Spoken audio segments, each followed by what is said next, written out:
Hi guys, so today we're going to be talking about the FLA suspending exporting guns to Jamaica, and this has occurred after the whole Kajil Mace murder case with Patrick Powell, which Patrick Powell is a free man. So if you want to hear my thoughts and opinion on this story, please keep on watching. Yeah, girl.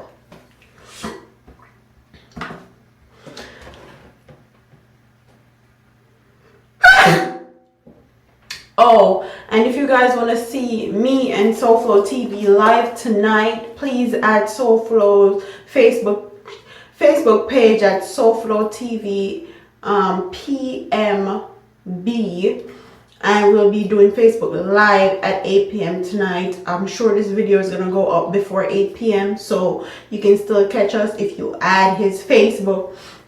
So we're going to go into the Patrick Powell case and how this all started. So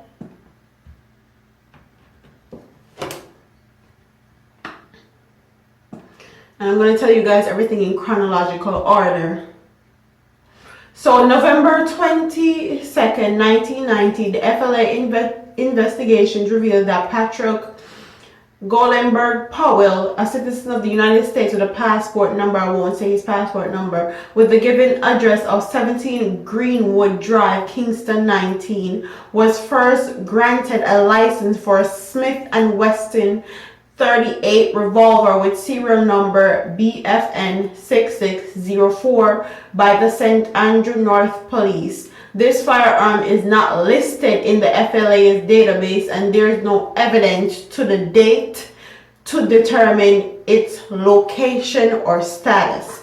That's in 1990. In October 22nd, 2003, St. Andrew South Police issues firearm license to Patrick Powell for a Glock 9mm pistol with serial number ESS 673. Patrick Powell was said to be living at 17 Oakland Avenue, Kingston 11. The ballistic signature of the firearm was not captured at the time. This firearm was last licensed by the FLA on March 31st, 2011. March 31st, 2011, that was a few months before Kajil Mace was shot and killed, because Kajil Mace actually got shot and killed in July 11th or 9th, in July of 2011 basically. In April of 2014, Patrick Powell, and now Inspector of Police, she's an Inspector of Police, okay? Patrick Primrose Powell Wallace were both issued the firearm user license for the same firearm, a Walter 9mm pistol with serial number FAB 2400 in the same month. This information was obtained from the electronic records of the Police National Computer Center in 2006 by the FLA. And the Firearm Licensing Association, that's what FLA stands for. September 2007, July 1st, 2011, the 17-year-old Kingston College student, Kajil Mace, was shot while in a taxi and died of his injury. On July 11th, 2011, Patrick Powell arrested and charged after again refusing to hand over his firearm and ammunition for inspection. This was July 19, 2011 that he refused to hand over his firearm to the police for testing in the Kajil Mace X6 murder trial. On August 31st, 2011, the FLA board chairman, retired Assistant Commissioner Errol Strong, requested information and documentation on Patrick Powell's case. There's no evidence in the board minutes to show that the requested information was provided to the board. Okay, then. There's no evidence. On July 2016, the new FLA board requests information on Patrick Powell's case from the FLA management, no information was provided. Okay. October 24, 2016, Patrick Powell was acquitted of the murder of Kajil Mace. On October 27, 2016, the new FLA board demands, did not ask for, not ask for, demands the file on Patrick Powell.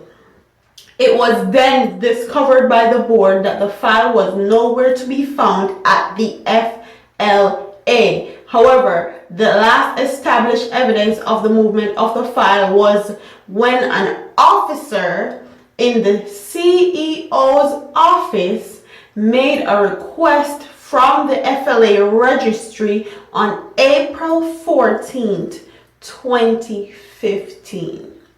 And this is where it gets good. This is all where it gets good. So the file on Patrick Powell guns are missing, and you can tell from this article that the gun may have been missing from 2015. Okay, because the last time they saw it was when an officer in the CEO's office of the FLA registry requested information on Patrick Powell. So that was the last time they heard of this, the last time they know of any file on Patrick Powell. Now, this is where everything gets interesting. Speaking at the meeting of the Parliament's Public Administration and Appropriation Committee, PAAC, today, the FLA application manager, Dedreer Mullins, said that the agency has a copy of elements of the main file that is missing. Mullins explained that when the FLA was being established, a database on gun permits was transferred from the Jamaica Constabulary Force to the authority. So, the FLA is saying, before the FLA was ever built, that the database for gun license and permit was with the Jamaican Constabulary Force, and when the FLA database was created, they transfer everything from the JCF to the FLA, and they're not sure if some of the information is left at the JCF or everything went to the FLA. So it's a big scramble. Everybody scramble. Everybody blame this people. Yeah, everybody blame that the people there. Nobody don't know where the file there.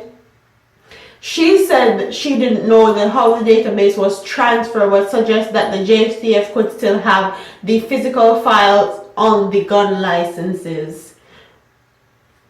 Mullins added that the missing file was created internally by the FLA. So the FLA now is scrambling. They are scrambling to actually remake a copy of Patrick Powell's gun licensing in Jamaica. What I don't understand is how a big association or corporation in Jamaica that is so vital to Jamaica's well-being and people's well-being makes such a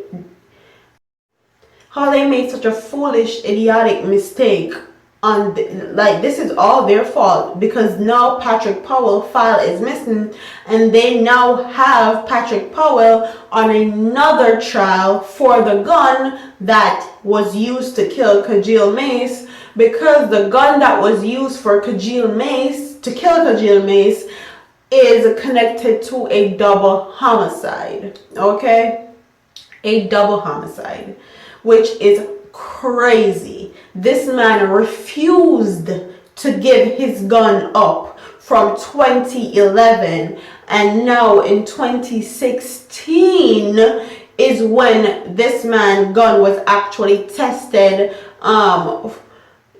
After the Kajil Mace trial was done and he was acquitted, that's when he turned his gun in. So obviously Patrick Powell knew exactly what was going on and why he didn't hand his gun in from 2011 when they asked him to do. And they also asked the FLA to take away Patrick Powell's license to carry a firearm in Jamaica, and they did not do it. So I would love to know what secret Patrick Powell have for these people, what brotherhood he belonged to, whose old secrets he have, what kind of news him carry, or what kind of business him do. Because if FLA is willing to go down for one man,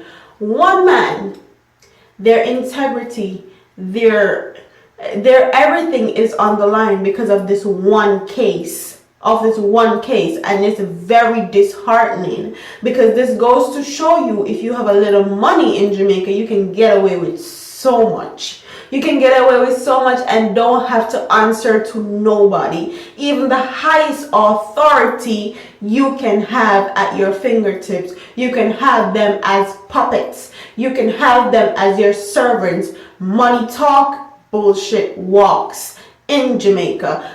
And this goes to show, if you ain't rich, they don't give a damn about you, and the justice system is not for you. So here is where it gets even more interesting.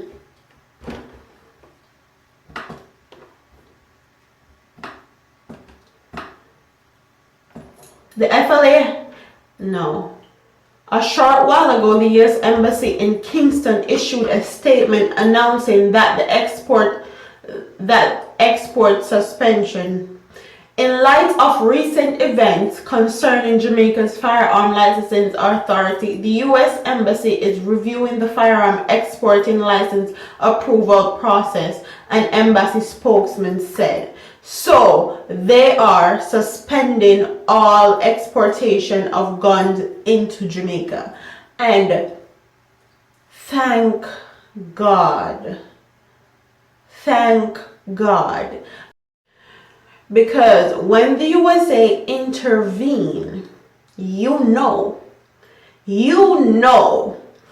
this is like rock bottom. This is rock bottom for a country. Like, there's no going any further. You've hit rock bottom, and the United States realized that, so they're intervening. Okay? Whether you believe it, whether you like it or not, they have intervened, and I actually appreciate it. This is one time that the United States stick their nose into some other country's business, and I'm actually in approval. It is full time that these Jamaican authorities be held accountable for their actions, and especially actions like this where somebody's child life was taken in the process. And honestly, there is no need for any more guns in Jamaica. There are enough guns in Jamaica as it is. So I would not mind if the United States stop all exportation of gun into Jamaica for the next 50 years or the next 20 years, and that it be done right there. I would not mind. So a lot of people are saying that our sovereignty are being trampled on because the US is intervening and all this other stuff. When the US intervenes in country's issue, you have to know that it's when that country hits rock bottom. And obviously Jamaica has hit rock bottom, why the United States is intervening right now. And I'm with them with this. I'm actually with them, full support with this. I've never been in full support of anything that the United States have done in other people's country, but this, I'm here for it. So in the comment section, tell me if you guys think that it's the right thing that the United States is intervening in Jamaica's issues right now, especially where guns is concerned, where guns are concerned. And also tell me what you guys think, if Tell me if the FLA is covering their butts and protecting Patrick Powell, or if you think it was an honest mistake that this file just somehow disappeared into thin air after someone demanded to see it, after it was demanded to be provided to a upper head. So tell me in the comment section what you guys think. Don't forget to like, comment, share, and subscribe to your girl. I'm out of here. Deuce.